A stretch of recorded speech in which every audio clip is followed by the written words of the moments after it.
Vaadates ikkagi tagasi möödunud hooaegadele on hea selline talvine aeg, kus teha järeldusi, mõtelda, mida teha algaval hooajal veidikene teistmoodi. Ja ma alustaksin võib-olla kõige enne sellisest pildist, mis värskelt meeles on.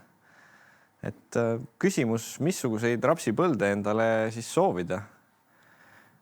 Kui vaadates olukorda sügisel, mis oli, siis on ikkagi väga erinevad need vaatepildid. Sellisel juhul, nagu siin vasakpoolsel pildil, ei ole tegemist mitte õitsva suvirapsipõlluga või varajaselt õitsva talirapsipõlluga, vaid tegemist on talirapsipõlluga sügisel, kus siis õitsevad ristõielised umbrohud, sinepid, rõikad ja seal alamrindes on kuskil ka taliraps, mis siis peab konkureerima nii valguse, toitainete kui ka ruumi pärast tülikate ristõieliste umbrohtadega. Või siis teisel juhul on põllud, kus raps eksisteerib monokultuurina. Ja mis on siis nende kahe pildi puhul nii-öelda erinevus või kust see suurem erinevus välja tuleb, on tegelikult herbitsiidide kasutus. Missugust tehnoloogiat me oma põldudel kasutame. Ühel juhul on tegemist tavatehnoloogiaga ning teisel juhul Clearfield tehnoloogia kasutamisega ja kasutatuna herbitsiidid Clamox, kus on kasutatud herbitsiidi Clamox, mis väga edukalt tõrjub nii laialehelisi umbrohtusid, ristõielisi umbrohtusid kui ka kõrrelisi umbrohtusid. Ja on ka igasugu teisi lahendusi turul nii-öelda tärkamisjärgseks umbrohtude tõrjeks, aga elu on näidanud, et nende efektiivsus ei ole ikkagi sellisel tasemel, millega me võiks tõsiselt öelda, et saavutame puhta põllu. Aga milleks meil ikkagi on oluline, et see puhas põld seal oleks, et saab ju ütelda, et talv tuleb vahele ja küll need rõikad ja sinepid ära külmuvad. Jah, nad külmuvad, aga selleks hetkeks on nad juba ära palju tarvitanud seda toitainet, mis peaks tegelikult kuuluma rapsile.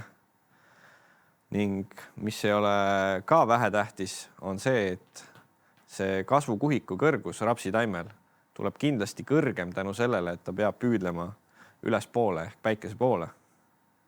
Ja kolmandaks, ristõielised umbrohud levitavad meil ühte paha haigust nimega nuuter.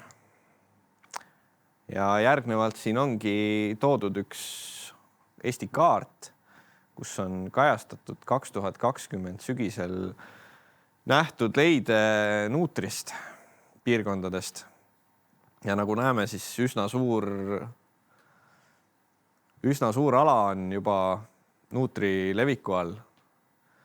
Ja tänasel päeval ma julgeks väita, et üsna oluline on järgnevad aastad saada ristõieliste levik oma põldudel kontrolli alla ning lükata seda enda jaoks suurimat häda edasi, et nuuter ei jõuaks meie põldudele. Sest miks see on eriti oluline, et võib-olla võime ju mõelda, et nuutrikindlad sordid on olemas ja kasutame ja kasvatame neid ning siis meil ei ole probleemi. Tegelikult see päris nii ikkagi ei ole. Et siin parempoolsel pildil näete siis taimi, mis on tegelikkuses külvatud nii-öelda nuutrikindla seemnega. Ja siin ka pildilt hästi teraselt jälgides on näha veel see sinine puhitud seemnekest, et tegu ei saa olla ka põllus varasemalt olnud rapsiga. Ja siis nende taimede analüüsimisel selguski, et on juba Eestis täiesti sellised nuutritüved, mille vastu siis ei aita ka need resistentsed sordid, et kõikide tüvede vastu me ei ole kaitstud. Ja sellisel juhul ei olegi mitte midagi muud teha, kui lihtsalt me ei saagi rapsi kasvatada. Ja ma arvan, et ükski põllumees ei ole täna, vaadates neid ka börsihindu ja kogu seda majanduslikku efektiivsust, et ei ole eriti õnnelik, kui ta ei saa rapsi kasvatada, sest nuutri nii-öelda haigustekitajad püsivad mullas 15–20 aastat elujõulised. Et see on väga pikk aeg. Nagu eelpool nimetasin, oli selline preparaat nagu Glamox, mis väga efektiivselt siis ristõielisi tõrjub ka kõrrelisi ja laialehelisi. Et kuidas teda siis kasutada nii, et see tulemus oleks maksimaalne. Nagu ikka, katsetan ise ka erinevad tehnoloogiad läbi alati ja tegin siis sellise Glamoxi kasutuse nii-öelda pildiloo. Ja esimesel pildil, kus on siis 10. september, on siis juba möödunud pritsimisest selline 3-4 päeva ja selline nädal aega hiljem, et hästi aru saada, et kas sellel Glamoxil on kõrrelise vastu piisav efekt või ei ole. Tegin siis sellise võrdluspildi, kus võtsin siis kontrollala pealt taime, odravarise ja võtsin siis pritsitud ala pealt ja kui ma neid kõrvutasin, siis tegelikkuses on väga hästi näha, et see vasakpoolne taim on kenasti juba hakanud kollaseks minema, juured on lasknud lahti ja just keskmised sellised kõige aktiivsemini kasvamad lehed on kõige rohkem sellises kloroosi efektis. Minnes veel edasi nädal on juba väga ilusti ka põllupildis aru saada, et varis hakkab närbuma. Ning veel edasi minnes üks nädal on juba põllul selline täiesti kollane toon ehk varis on korralikult närbunud. Mis oli sügise poole, siis nagu näeme, taimede pilt on ilus, puhas, umbrohud ei konkureeri ning mis alati annab sellise kõige parema veendumuse on kontrollalast tehtud pilt, mis näitab selgelt, et Glamox on efektiivne nii kõrreliste vastu kui ka siis laialeheliste ja just laialeheliste ristõieliste umbrohtude vastu, et tõesti selline, nagu nimeski tuleb inglisikeelne sõna, clear field ehk siis puhas põld on väga lihtsasti saavutatud. Ja oder ei ole kindlasti ainukene, et ka selline väga tugev teine varis, mis võib põllus olla, et rukis, ka rukki puhul nii-öelda oleme näinud väga-väga head efektiivsust. Et saab kenasti selle Glamoxiga ka selle rukki varise tõrjutud. Siis peab arvestama seda, et herbitsiididel on teatavad kasutuspiirangud, mida siiski tasub jälgida. Ja need ei ole tegelikkuses niisama välja mõeldud ja tihtilugu ongi see, et kui me teeme selle pritsimise ära sügisel, siis me arvame, et kõik on hästi, lähme piirangutest mööda ja me ei näe kahjustust.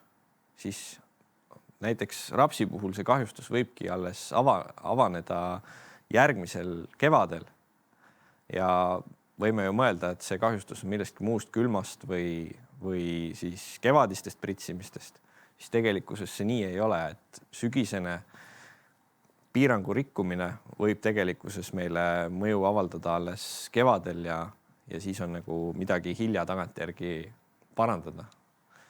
Siis jääb nentida vaid oleks. Mis on Clearfield tehnoloogia puhul väga suur eelis, et selle sama Glamoxi ja tema segus oleva siis selle märgaja Dash kasutamisel ei ole meil segamise probleeme. Tal on hästi lai kasutusaken, juba selline paarist päris lehest kuni 5-6 leheni.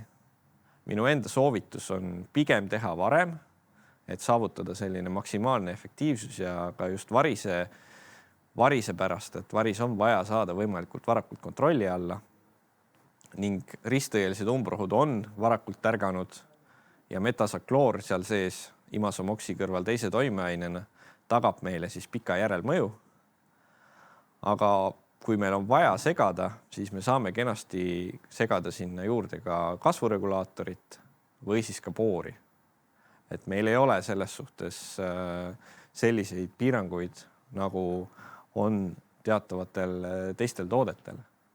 Ja just nendest samadest allpool olevatest piirangutest nii-öelda mitte kinnipidamisel just sellised probleemid juhtuvadki, nagu eelpool oleval slaidil pilti näitasin, et need ei ole niisama välja käidud. Ning tahakski ütelda, et Glamux plus TAS on teile hästi paindlik lahendus ning kindlasti efektiivne. Et minu arvates selle tehnoloogiaga saame kõige paremini hoida kontrolli all ristveeriste leviku ning see on kindlasti tugev samm ka nuutri leviku vastu, et me hoiame need põllud puhtana. BASF. We create chemistry.